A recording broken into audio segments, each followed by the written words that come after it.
Welcome to the next phase of the State Director training. As mentioned, we're going to cover Action 2 of the State Director Handbook, and hopefully everybody had a chance to review all the layers of resources and information carefully as we proceed today.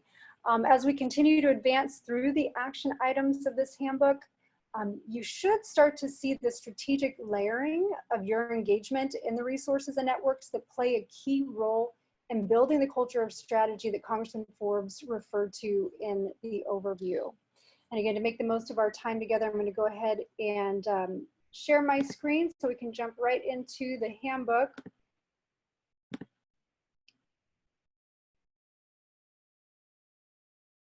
All right, great.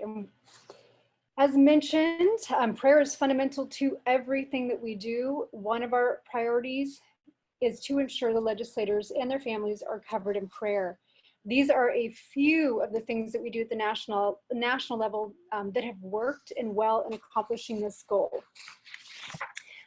We recommend you build relationships with the state and local prayer leaders. We highly recommend reaching out to the prayer leaders of the networks in the state and share about the mission of the state prayer caucuses and your heart for the legislators and their families to be covered in prayer. We recommend giving the names of the legislators to these individuals, and also we recommend that you help them to understand the types of resources that we offer. For instance, let them know that we'll be tracking religious liberty issues and legislation and offer to loop them into the communication. That's probably a good place to start. Also, you can send them to your state webpage. I want to make sure that everybody's aware that you do have a state webpage. It's your stateprayercaucus.com. So it's, for instance, virginiaprayercaucus.com. That's a place where people can go to donate. That's a place where people can go to sign up for communication. But as you're continuing to build relationships with the state and local leaders, you're welcome to send them there so that they have kind of a place that they can go to learn a little bit more and to connect with what you're doing. We also recommend that you inquire about state prayer network calls or meetings, especially those praying in the capitals, and join their efforts as often as possible. And of course, share in prayer concerns as it relates to religious freedom and the legislators. Once you have a pretty good idea of the various types of prayer happening in the state, you can determine if there's any gaps that are needed and consider filling them. For instance, we communicate regularly with the national prayer networks and also local prayer networks, but we realized that we weren't necessarily meeting enough to talk about the specific concerns and or even praying together. So we've started a weekly call where we meet together. I mean, we're a part of a number of groups on a weekly basis, but as far as national leaders getting together and communicating on a regular basis, this is now happening weekly. We've created a Google Doc. So we're basically it's an editable document that everybody has access to, where we will all put down key prayer points for that week so that all the prayer networks essentially are focused on the same items. And this is an option for us to plug in our specific prayer needs. It's worked out really well. It's a great means of keeping, encouraging one another, praying for one another, but also being praying in a unified manner on things that are important. Again, most of you do this already, but we just want to encourage those that maybe are really new to this field. As it relates to legislator support, I want to start by saying that we fully expect that every state is going to be different based on a number of factors. Some state directors will have very strong chairmen who will be highly motivated and include the state directors in a number of activities. Others will have a harder time. It's almost always challenging at first while trust is being established and the fullness of the opportunities are being realized. The resources here will be very helpful when preparing to present the CPCF and the National Strategic Center, and our resources not only to your chairs, but current and potential members of the Legislative Prayer Caucus. We've created a number of new and exciting resources to help you do this in a professional and excellent manner. So if you haven't already, we highly recommend reviewing these presentations, talking points. Our teams worked very hard to get these all ready for you so that you have the language, so that you have get everything that you need in order to properly communicate the mission and vision. This was, again, in response to some of the feedback that we received. So we just want to let you know that you're welcome to continue to give us feedback if there's anything that you see is missing or that we should add, etc. We'll be working to create an out-of-session strategy and an in-session strategy. The final quarter of the year is typically the time that we plan for the in-session strategy. This is when some of these resources are going to be most helpful, specifically the Religious Freedom Measures Report, the new session, caucus launch guidelines, and so forth. This is the time, typically the last quarter of the year is when the legislators are now introducing or dropping their bills for the new session. They're planning and preparing what bills and actually submitting them for the next session. So we want to make sure that they have the Religious Freedom Measures Toolkit. We want to make sure that they have the various resources available to them as they're planning and preparing for the next session. Okay, moving on to faith impact opportunities and toolkits. I do want to clarify something about this section. The initiatives that we went over last week, like 219 Prayer, Pray USA, and In God We Trust, have their own website, social media pages, videos, and resources to successfully participate in events. We have additional events as well that you can see here. At this stage, we recommend that you become familiar with the initiatives and take time to watch the videos and peruse the websites and downloadable materials that support each initiative. This will be helpful for when it's time to plan. These downloadable materials are also available in the toolkits, but the toolkits have many more faith impact opportunities that you'll want to be aware of. So I'm actually going to scroll back to page 19, to slide 19, and show you that these are where the toolkits are located. Now, these are new to everybody. We did not have these before. These are our new resources. Again, a lot of the concepts that are on our websites and such are integrated into the toolkits, but there's many more faith impact opportunities, whether that be policies, talking points, ways in which citizens can engage to help advance faith or defend or protect faith in their communities. So again, you would just click to download the toolkits. They are robust resources, but we do hope that you'll become familiar with the content, because we believe that they'll be very helpful when situations arise in your state or community. And again, these are going to be very key for faith impact groups, which we'll talk about later, and for action-oriented citizens who want to take action when a situation arises. For instance, the Pray USA Toolkit provides prayer policies to protect public prayer at municipal meetings and events or school board meetings, or to protect prayer at a school-related event. So when the Freedom from Religion Foundation threatens, the citizens can quickly rally.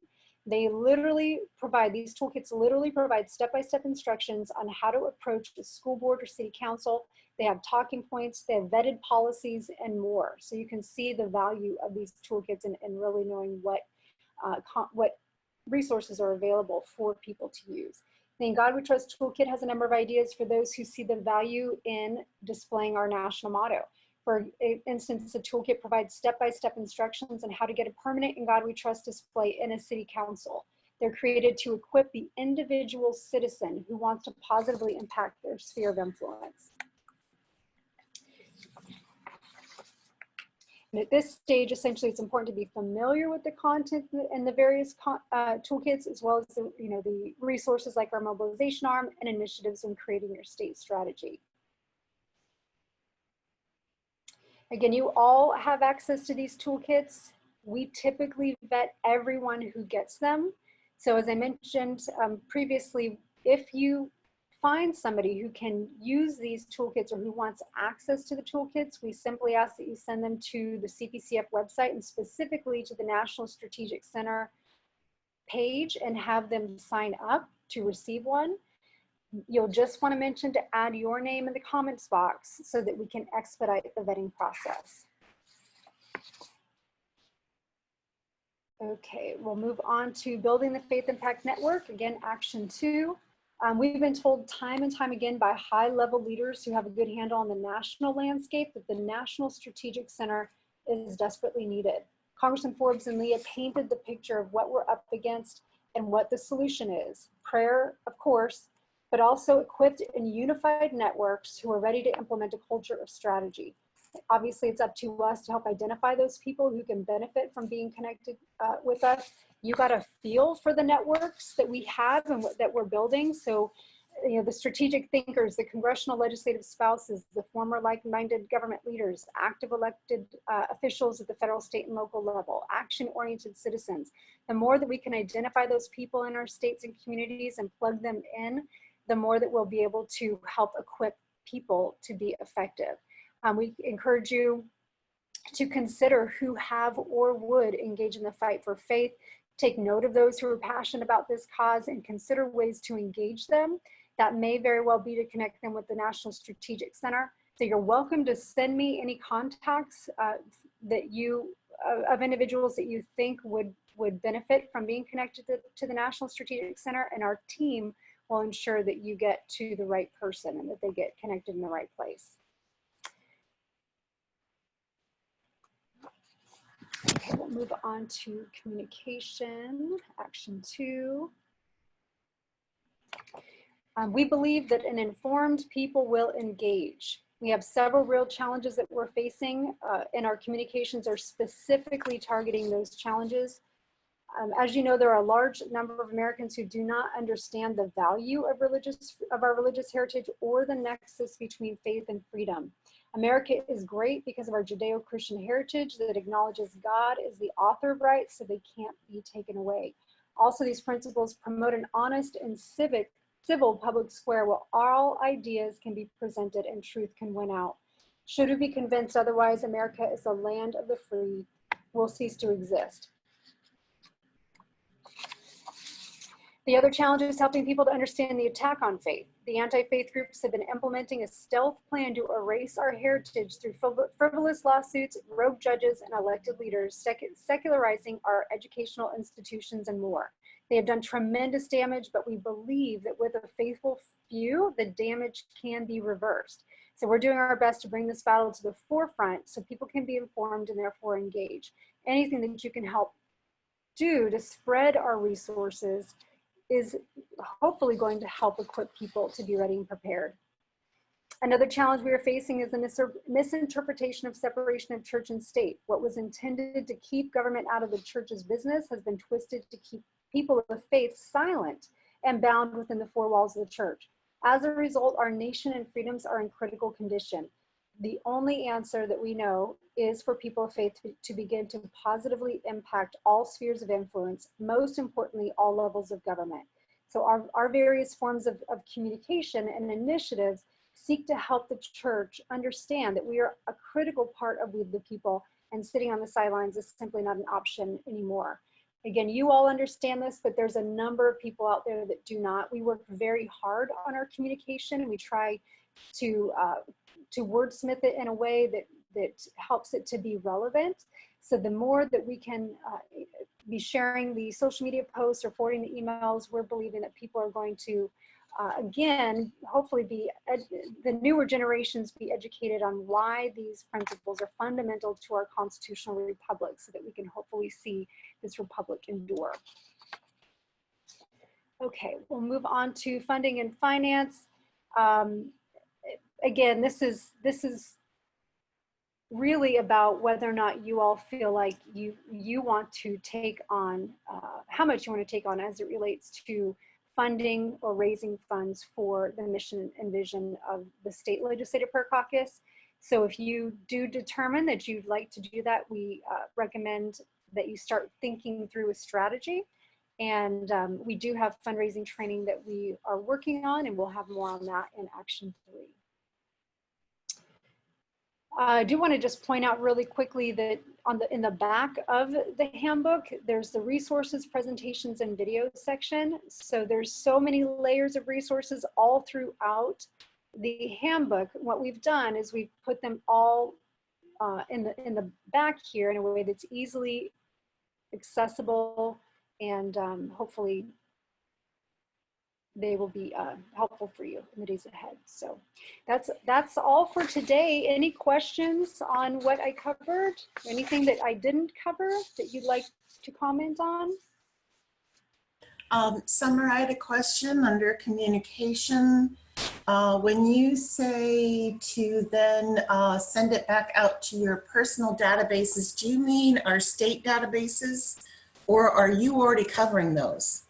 Well, we do communicate with the state databases, so they receive our national emails. They receive the weekly, again, Leah's, which is basically the executive director email. They do receive our victory updates. They receive the weekly prayer updates. Okay. So there's no need to forward to them. It would primarily be probably social media posts, as well as anybody that, yes, is in your own personal network. Okay, so you do mean personal. Okay, that was one thing. And then just for myself, I do need to talk to you later. Senator Guida was over this weekend. He's in Canada fishing at the moment, but his bills, he has to put his bills in the second half of October. So he wants me to walk him through all the legislative tools and resources. And so I need to kind of walk through with you later, not just tracks 1 and 2, but at least kind of get a handle on the others so that when I meet with him next week, I don't sound like I'm fumbling too much. Yep. So that afterwards, I'd like to spend some time with you on that. Yes, absolutely. Would be happy to do that. Good. I'm glad you guys connected and he's moving forward. Yeah. Good. Great. Anybody else have any questions, thoughts, comments?